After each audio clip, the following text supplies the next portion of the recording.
ค่ะก็มีพี่น้องผู้พร้อมข่าวเงาผู้สนใจข่าวเงาข่าวก้อนผู้หลอกของข่าวไต้หวันนั่นนะครับในวันนี้ก็แม่นาในวันที่23เดือนธันวาคม2026นั่นนะครับปีใต้เฮา2เฮงปาก20นี้นะครับเดือน8ใหม่เก่าคำแม่นมาในวันอ่างกานะครับมันไม่ได้ก่อข่าวตอนนี้มีหัวข้อข่าวที่ก็ไปลองข่าวนอกเมืองแหล่งเอาลายนอกเมืองนั่นอีเลยมีการใจคือเห็นแห้งแหล่ติดตีหาผมคนห้องมาเก็บเห็นแห้งต่างกองทัพอันใหญ่ลงเพื่อจะที่มีเตรียมการไว้ในตั้งนานเดี๋ยวก็ไปลองเอาลายที่ว่านั่นกันเนาะเมือง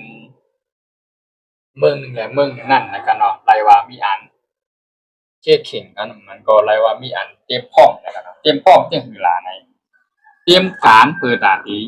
ในตั้งนานั้นอำผู้ว่ามันสิมีอีหยังปืนมาแทนเอาลายเป็นปังตึกกันที่กันอยู่ในก็ปืนไหนแหละเมืองนึงในเมืองไหนไหนไรมาตัวแหละทัดสานด้วยเฮาว่ายุคผงแตกมัน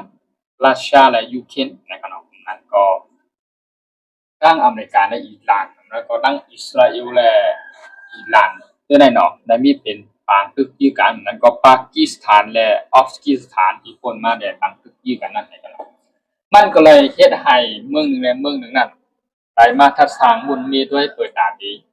เตรียมการตั้งเมื่อนั้นกอบในสิแลเขาถึงสิแลอ่อนกันเก็บเงินซื้ออาวุธหลักหนักพึ่งกองกลางมันก็ขีปนาวุธตัวป้องกันตัวอันที่หมักที่คือวินที่ผู้เข็มนั้นบ่ปล่อยหมักลงมานั่นค่ะนะภายตั้งหรือกะหาวนั้นมึงนั่นก็เลยมีการคัดใจตาได้ซื้อเอาด้านในนะครับเนาะก็ได้มาเฮามาลาดโดยลองข่าวที่ก็ไปลองนอกเมืองทางเหมือนกันนะครับเนาะอันนั้นก็เป็นที่เมืองแคนาดานะครับแคนาดาเมืองในก็เลยมีการยังอ่านเปิดตาดีซื้อเรดาร์มาเรดาร์ตัวตรวจจับในการทำตรวจจับสัญญาณไปนะครับนั่นก็เรดาร์ในการใต้เขาก็ปีปองว่าตัวอันที่กาปักตั้งไว้แลจับสัญญาในการเงียบสัญญาหมากหรือว่าผู้เขียนมันปล่อยหมากลงมานั่นมาเป็นวินตึกมาเป็นหมากลงเข้ามาเป็นโดรนเข้ามานะครับที่ผู้เขียนใครมาเปิดหน้าซึกอยู่แลปล่อยหมากลงเข้ามาในเมืองนั่นตัวในบนห้องวันเรดาร์ตรวจจับนะครับเรดาร์ตรวจจับในให้อย่างในวันนั้นไหนมันเป็นเทคโนโลยีหมายถึงว่าอันขึ้นกาปานในการเนาะอันขึ้นกาปานขึ้นในการเนาะเป็นเรดาร์ที่เขาห้องว่าเรดาร์ที่ตั้งผังตั้งเมืองออสเตรเลียในกันนะออสเตรเลียน่ะในมีการขายปันก็บ่ตั้งสุดขายปันเมืองแคนาดาในกันเนาะแคนาดานั่นแหละมีการยืนมือสิเลยย้อนซื้อเอาเรดาร์ตัวไหนเปิดตาที่กับปักไว้จอมแดนดินในเมืองแคนาดาแล้วก็เมืองที่อันจับเมืองอันใกล้เป็นปังตึกกันนั่นนะครับเปิดตาดีเตรียมการและเตรียมตัวต่างๆในเมื่อนั้นนั่นคือว่าเปิ้นมีตึกและยื้อกันมาเป็นปางตึกกันขึ้นมาอันใหญ่ฮาวแห้งและกูหมากลันเข้ามาในเมืองนั้นเพิ่นก็ต้องหาซื้อตัวเฮไว้ตัวสกัดไว้นั่นก็ห้องว่าเรดาร์นะครับเรดาร์ตัวตรวจจับนะครับเนาะตัวได้สามารถเพิ่นห้องว่ามีปุ่นพรและเฮไหลเฮกังไหลตั้งไก่และจำนะครับเนาะตั้งไก่และจำเพราะว่าเรดาร์ตัวนั้นสัญญาณมันสิเงียบไหล1เหง7ปาก50ตั้งไก่มันสิเงียบไหล3เหงลักไม้ทะเลนะครับเนาะแต่ว่ากาคันมันก็ได้นะครับมันง่ายนะภายตั้งออสเตรเลียเนี่ยไล่ขายปันตั้งแคนาดาเขาไล่มีการที่ซื้อเอามาติดตั้งในเมืองไทยในปี2027-28นะครับ29ได้นับว่าปีใจการใช้งานได้เต็มที่นะครับเนาะ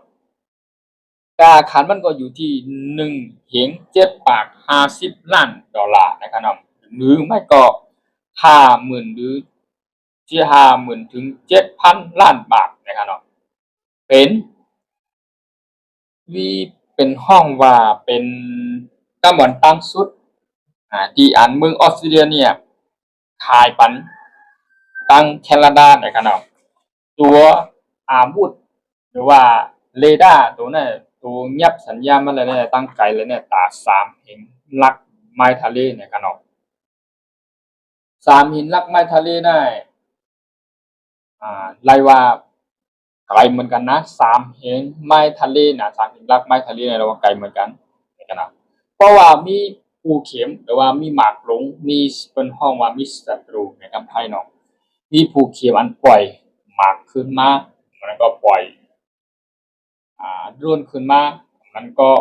ใจฮือวินตึกภายในกระหาวขึ้นมาภายใน3หินลักไม้ทะเลเนี่ยตัวอันที่เมืองแคนาดาที่ซื้อที่เมืองออสเตรเลียตัวไหนเรดาร์ตัวไหนไปปักตั้งไว้นั่นมันที่ยับสัญญาณอะไรหมด2เพิ่นก็ตั้งอยู่กลางหาวเนาะเพราะว่าตัวไหนเนี่ยมันสิมีปล่อยหมากลงอยู่ใส่ก้อยมันสัญญาณมันสิเงียบเลยก็เลยก็อยู่ใส่ก็เลยอยู่ขึ้นก็เปิดจังได๋แหละเรื่องเกี่ยวกับไอ้ลองเรดาร์ว่าเป็นเรดาร์ว่าเป็นขีปนาวุธแล้วก็เป็นลากนากันหาแพงมันก็อันที่ว่าติดตั้งไว้ในเมืองไว้นั่นเปิดอาจจะเป็นตั้งรถเพตอนตามเมืองหลายเมืองนั่นแล้วก็ผู้นำผู้เมืองนั้นก็เลยมีตั้งคแต่หาที่ซื้อเอาว่าหาซื้อมาตัวดีๆมานั่นขนาดเนาะเรดาร์ตัวนั้นก็ได้ว่าเป็นเรดาร์ที่อันเมืองออสเตรเลียเขาได้เฮ็ดขึ้นมาให้แลไล่ทดลองใจตัวในเมืองออสเตรเลียนั่นกับในภายดังผู้นำแคนาดาเนี่ยก็เมืองไหนก็ใครมีความสนใจใครซื้อเอาปกติแล้วก็ติดตั้งปักไว้ในเมืองแคนาดานั่นให้มันล้อมรอบกว่าในผังแผ่นดินอันจับแคนาดาในเมืองหำจับเมืองรัสเซียในกันเมืองรัสเซีย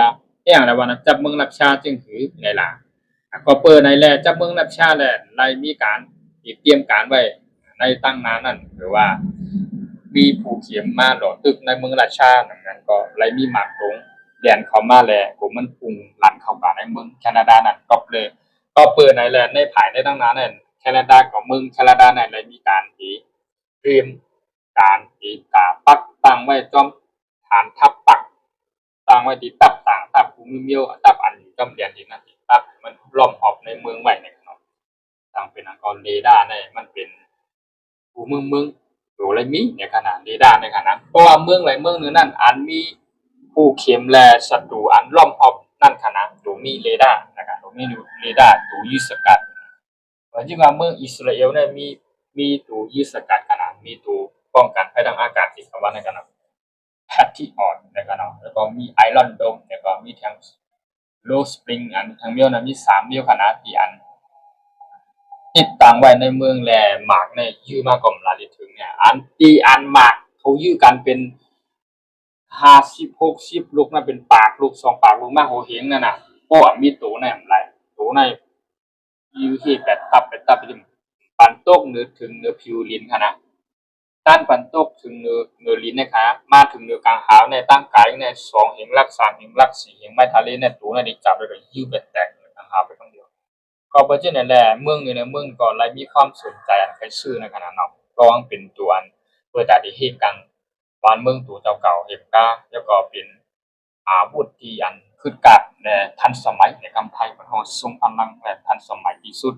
ลือคือวินเตอร์คือวินขับไล่พวกมาในก็จ้าในก็ยังอันอยู่ไหลนะครับอยู่ไหลเฮไหลนะครับเนด้านะครับเนาะทางเมืองแคนาดาเนด้าได้มีการตกลงแล้วย้อนซื้อเอาที่เมืองออสเตรเลียก็จะได้มาติดตั้งภายในปี2568 67 68 69นั่นนะครับเนาะภายยาวภายในปี2029นั่นนะครับว่านะ69 2020 2021นะครับเนาะที่ให้ยาวภายในปี2029นั่นครับว่า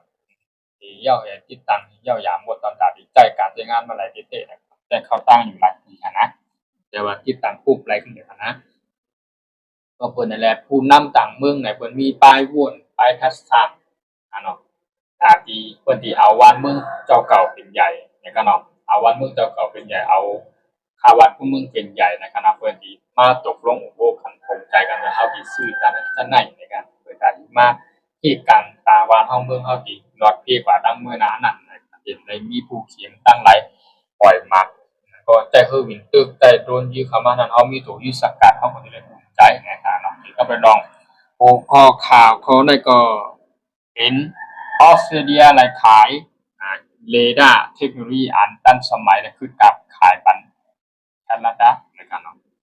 ก็มีหัวข้อข่าวว่านั้นนะครับเนาะเขาใช้วันช่องข่าวทุกตอนผู้ร้องนั้นก่อนไล่เอามาเปลี่ยนเป็นภาษาความหลักความใต้เฮานั้นพอแม่พี่น้องคนเมืองใต้พอขึ้นพอได้ท่องแต่ของแรงแจ้งถึงข่าวงามคือตอนผู้ร้องนั่นนะก็ข่าวก็ดีเข้าใจมีข่าวใหม่ๆจริงๆก็ไปลองข่าวนอกเมือง